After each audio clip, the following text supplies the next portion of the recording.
Surabaya Mengaji. Yuk, dukung dakwah Surabaya Mengaji.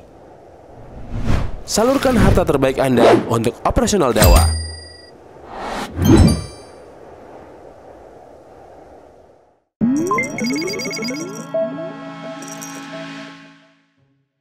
Ada pertanyaan yang mengatakan amalan apa aja yang utama di bulan Ramadan yang bisa dilakukan oleh seorang.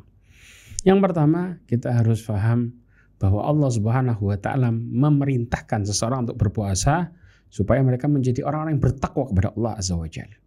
Maka Allah mengatakan dalam surat Al-Baqarah ayat 183, Allah mengatakan, ya ayyuhalladzina amanu kutiba alaikumusiyam kama kutiba aladzina min qablikum la'allakum tattaqun. Supaya kalian bertakwa kepada Allah. Nah, bahkan Syekh Utsaimin mengatakan di dalam fatwanya, hikmah diwajibkannya puasa supaya seseorang itu menjadi orang-orang yang bertakwa. Di antara bentuk ketakwaan adalah dengan meninggalkan kemaksiatan itu sendiri. Makanya Rasulullah SAW bersabda dalam hadis riwayat Imam Bukhari, dikatakan, man lam yada al-qawla zur wal amala bihi wal jahla falaysa lillahi hajatun fi ay yada ta'amahu wa syarabah.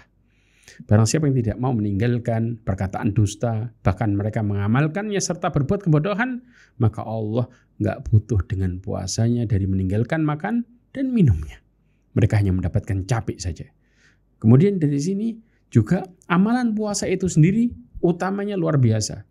Makanya Nabi SAW bersabda dalam hadis Bukhari dan Muslim, dikatakan, man sama Ramadana imanan wahtisaban ghufir lahu ma taqaddama min dhanbi. Barang siapa yang berpuasa Ramadan dengan penuh keimanan dan mengharapkan pahala dari Allah, maka Allah akan mengampuni dosa-dosanya yang telah lalu.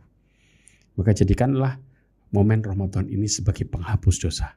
Karena ingat ya ikhwah, seseorang yang Allah berikan rahmat, Allah bukan kepadanya rahmat, Allah Subhanahu wa Ta'ala akan ampuni dosa-dosa mereka sehingga mereka mudah melakukan amal ibadah dalam kehidupan ini. Kemudian di antaranya adalah qiyamul lail, yaitu salat tarawih, di mana Nabi SAW mengatakan dalam hadis riwayat Bukhari dan Muslim disebutkan, man qama ramadhana imanan wa ihtisaban ghufira lahu ma taqaddama min dhanbi. Barang siapa yang melakukan qiyam Ramadan, yaitu salat tarawih dengan penuh keimanan dan mengharapkan pahala dari Allah, Allah akan mengampuni dosa-dosa yang telah lalu.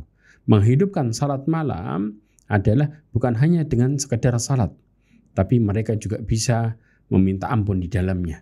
Mereka juga bisa melakukan ketaatan-ketaatan yang lain, ya, sehingga mereka bisa menghidupkan malam-malamnya.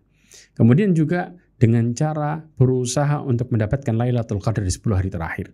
Karena Rasulullah SAW mengatakan dalam hadis Imam Bukhari, dikatakan, man qama Lailatul Qadri imanan wahtisaban ghufira lahu ma taqaddama min dhanbi. Barang siapa yang melaksanakan salat pada malam Lailatul Qadar dengan penuh keimanan dan mengharapkan pahala dari Allah, maka Allah akan mengampuni dosa-dosa yang telah lalu. Ibnu Rajab Al-Hambali mengatakan, pengampunan dosa pada Lailatul Qadar apabila seseorang mendapatkan Lailatul Qadar. Sedangkan pengampunan dosa juga terjadi pada puasa Ramadan dan salat tarawih apabila Ramadannya telah usai.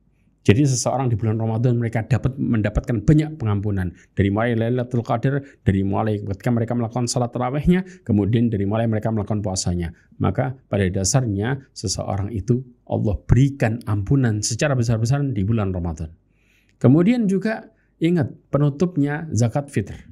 Di mana Nabi SAW mengatakan dalam hadis yang diriwayatkan oleh Imam Abu Dawud dan juga Ibnu Majah.